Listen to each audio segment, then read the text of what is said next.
Hi, everyone. So I first want to start with a question. How many of us have had our ideas blocked at some point in our life, in our organizations, And this necessarily could not be because our idea was bad, but because there was too much of rules or approvals or, something of that sort. Can I have like a show of hands, please?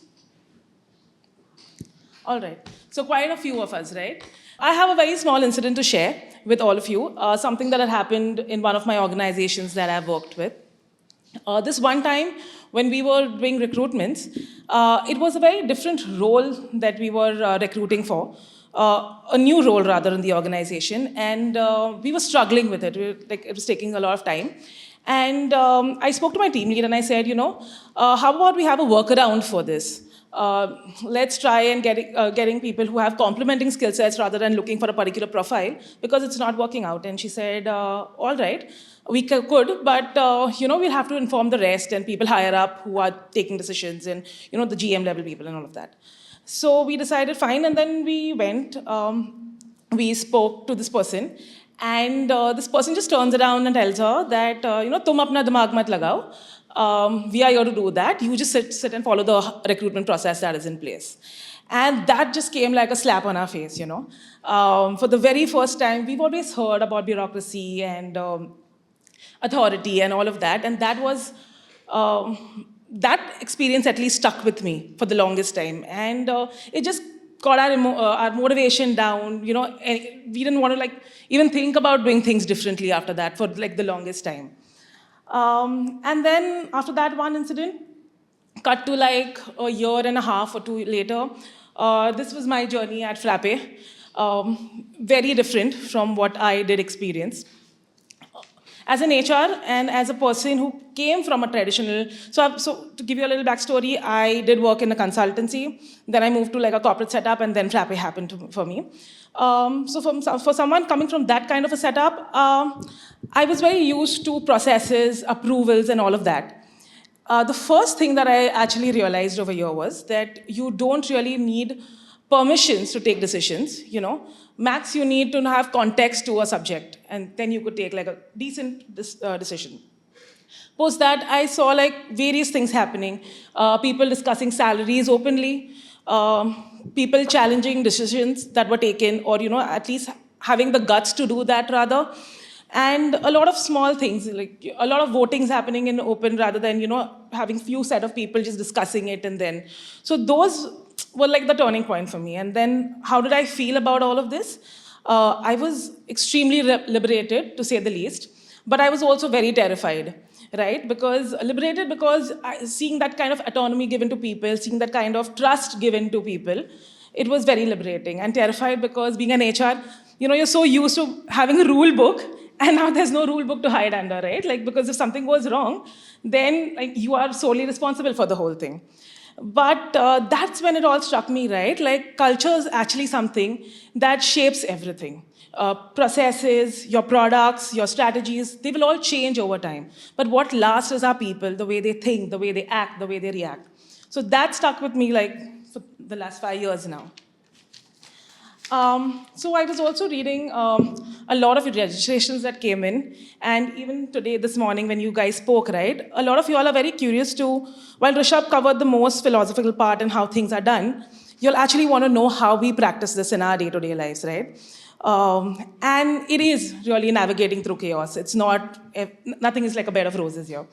But I'm also sure that a lot of companies offer some freedom in some sort of shape and form. It's not just that Frappe does it. But when we do it, we are a little more radical and a little more bold, to say the least.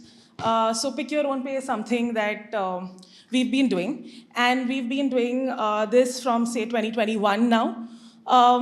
A lot of questions on this, even from our basic interviews, candidates are just interested to know how Pick Your Own Pay, why Pick Your Own Pay.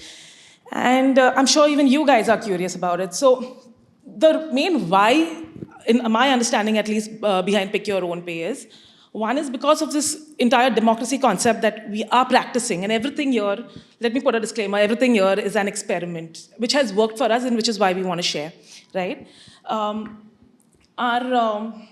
In 2021, when we started it, and why we started it was, When we truly believe that nobody except the person who's actually doing their work knows how much their work is worth, right? Because day in and day out, they're living that kind of work that they're doing. And the other thing was, we also, because we want to operate like a flat organization, like a flat structure, you believe that every person is equal. And the moment you have a manager or a leader deciding what pay hikes you get, that thing is the very thing of being equal and flat is broken, right?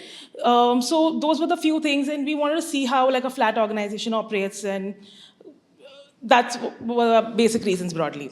So in 2021, although we wanted to start it, there was a lot of skepticism, right? People, though they were very sure about them choosing the right pay for themselves, but they always had this at the back of their head, maybe the other person will misuse it. So that was, and I'm being absolutely honest here, right? So then we decided that we do this, but we do it with a sense of moderation. So we had a committee in place, and we had people who would. So how we essentially start PYOP, like pick your own pay, is during the appraisal period, we ask our people to write out SOPs, statement of purposes, which they kind of say that what have they done in the past year, at least the last 2 quarters, and what they're going to do, and their plan, and so on and so forth. People have done that, and people add a number to what they feel they deserve. And this committee sat, and then they told them that, whether it made sense, it did not make sense, what are they going to do, and how much did they come down or go up, or what, all of that. Then back in 2022, we decided that if you're saying even moderation, it's still giving somebody else the power to choose, or to change your numbers. So we said, okay, as Frappe does always, we said, let's go all out and be like completely radical and like give people the entire power in their hands. And it was like shooting ourselves in the foot, The pay hikes were like, they skyrocketed. I think our average pay was, I know our average pay was around 62% that year. And we had no idea what we were doing. But then we said, okay, let's see where this takes us, because we're already in the game. We did tell people that what were the repercussions, and we did ask people that although there were certain things where people had to, base their pay basis the last 2 quarters, people didn't do that. What people did was, they asked to pay for futuristic work, which they thought they could be able to do, or they would do, or they would deliver. 1 quarter down the line, we realized that's not happening for some of them. Some of them realized, some of them came to us, and, we said that, okay, there was a workaround, maybe they could take up different projects, they could do something else. For a few, we gave them another quarter, then the 3rd quarter. And just like in any other democracy, right, there has to be some sort of fairness to this entire process. Because it wouldn't be fair to people who would ask decent number of pay and, are stuck to the system, and then the others just inflated pay. And eventually, some realized that it was not working for them. They left the organization themselves because of the kind of pressure and all of that. And some others we had to let go. So that was like the sad part of it, but that's our story. So we've learned from there, and eventually then the following years how we've evolved is we've asked people that, hey, look, this is what you can do. You can pick your number, and then you can maybe check with your own peers and colleagues for feedback. And people have been doing that, and that right now currently works for us, So people essentially put their SOPs, put their values, and they ask 3 to 5 people what they think about it. And not necessarily they have to do what people say, but then they get a clear understanding or feedback. So that's one way how we kind of do pick your own pay. And the other thing was we also do is we kind of run votes after the pick your own pay is done. So every individual in Frappe, we just put up our own votes on our Telegram channel or our Raven channel saying that this was my pay, this is my pay, and what do you think? Is it fair? Is it unfair? Whatever. So people kind of get a reality check that way. Pick your own pay also works beautifully because for us, because while these votes are conducted, a lot of people are even underpaid in the system sometimes, So when a team member just says that, okay, this person is underpaid, the person who's underpaid gets validation that, okay, yeah, I can definitely, bump up my pay to a particular number or something of that sort. So that has helped people who are underpaid. Pick your own pay has also leveraged a lot of things for a lot of people.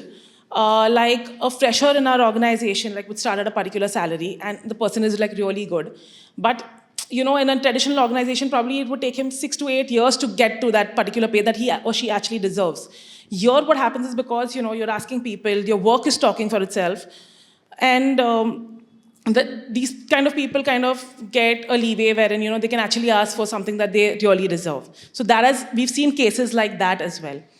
What it has also done is, so during the 2022 Pick Your Own Pay and this whole dip season, we also realized that a lot of people, even before that, because of COVID and all of that, had a lot of burnouts and, mental health was going for a toss.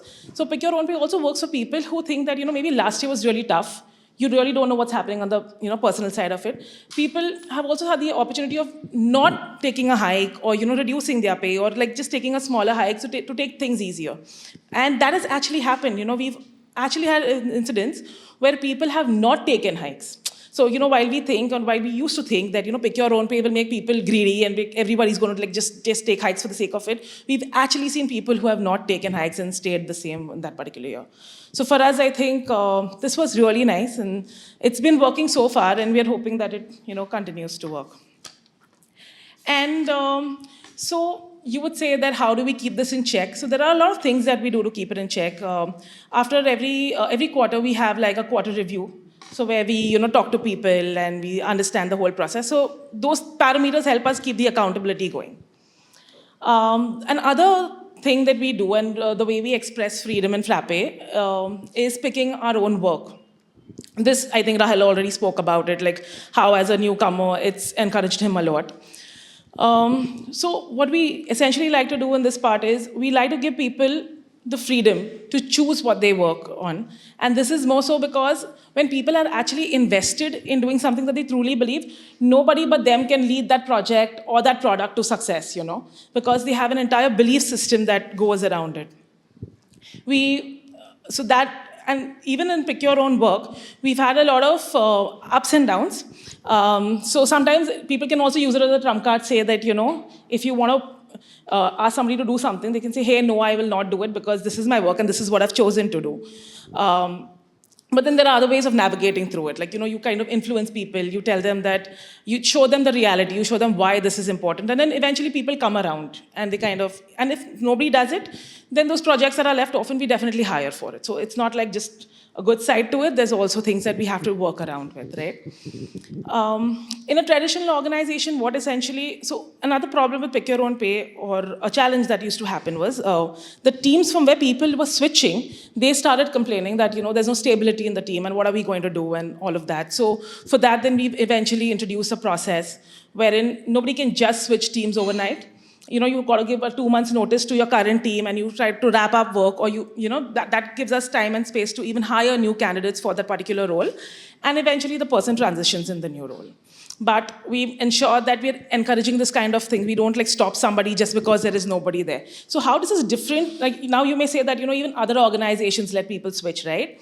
But at least in my experience, what happens is, if you want to switch to a particular role in another organization, you've got to wait for an IJP, like an internal job posting, to come up. And not necessarily the job opening that happens there is a job opening you want to switch to. Here, what happens is, even if there is no job opening or there is a current team who's already working on something and you want to do that, you can very well come and tell us that you want to do it. And even the least we do is make you and the team sit down to see whether your thoughts align. And that's about it. We don't you don't have to endlessly wait for something like that to happen. And let me tell you a few examples of Pick Your Own work, that have worked out very well for us. Some of them have been, we've had an engineer come in and they said that, no, we want to do sales, and then they've done sales. We've done a consultant from a marketing role. So there are beautiful switches also that have worked out for us.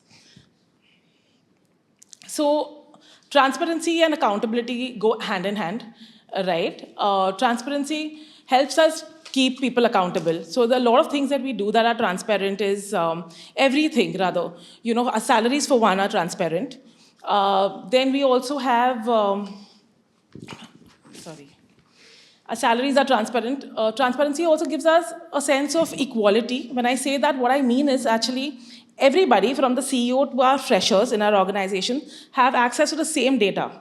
So, there's a sense of equality and accountability, because if everybody knows what's happening, everybody knows the revenue, everybody knows the deals that are won or lost, everything is out there in the open. Even our proposals, anything, any policy that has to be made, we need a proposal, and the proposal goes out over there, people vote on it, and then things proceed. So that is how transparently we operate at Frappe. So decision making, again, like I said, is very unique. Sometimes it delays decisions. Sometimes it's like it works to our favor. So we want to trust people with the kind of decisions they make. You know, we give them that free hand. We want to just get rid of the authority or the bureaucracy over here. We don't want, like, say, supposing a small decision has to be made, which is just impacting a particular team. Say, a marketing team wants to use a particular tool, for their marketing purpose. They don't need to come to like an HR or an accountant or anybody else to just ask, hey, can we pick it up or can we buy it or can we purchase it? What we've done is we've set a particular budget, and if those things fall under those budgets, you don't need to take an approval. If you think you require it and it's helping you get work done, you go ahead and do that. For the rest of it, certain decisions are always put up on game plan. So even in game plan is like one of our forums that we use, and that essentially tells us what people are working on since we are hybrid. Anything above a particular budget or something like that which people want to check, people just go up, put a proposal on game plan, they put a vote on game plan, and everything is voted for. So all our decisions are like, one person, one vote. So from a fresher to an experienced person, everybody feels very empowered when, their suggestions are taken into account or, their thoughts are taken into account. So now you guys must be wondering, like in an organization where everything is so democratized, what will an HR do? It can run without an HR also, right? Because I'm not doing the regular policy making and the policing. So from what I understand, that my role over here is a little different.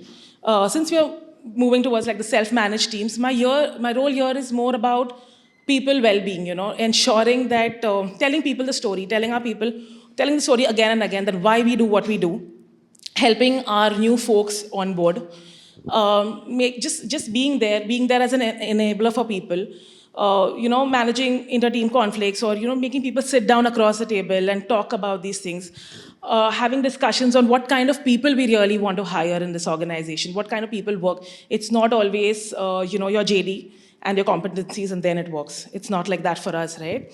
So there are different things that I have to look at, and that is made this journey very challenging for me also in particular and exciting. So you may also ask, like, what's the impact on culture? I have seen this work very differently, and one of the things that has stood out for me at least is that people in Frappe work very fearlessly. I don't see them operating through fear. They say things as it is. We have like really honest conversations, and the empowerment that they have when they do their work is extremely different. Like a lot of people will come and say things as is. They want to, like, we don't even account for leaves, right? Like, I'm sure other organizations, there are few that do that. But we never face an incident where, and people do go on long leave, so you never face an incident where people are not available, but the job is suffering. So people have taken that sort of ownership and accountability with their work. So that is something that is really inspiring. And yeah, that's about it actually. I just feel that our culture is something that will remain constant, and it's the culture that's actually driving us. So strategy and all are important, but our culture is like the base of everything that we do, because our people, I believe that our people are aligned to what we believe in, that will help us, drive things forward. So yeah, thank you.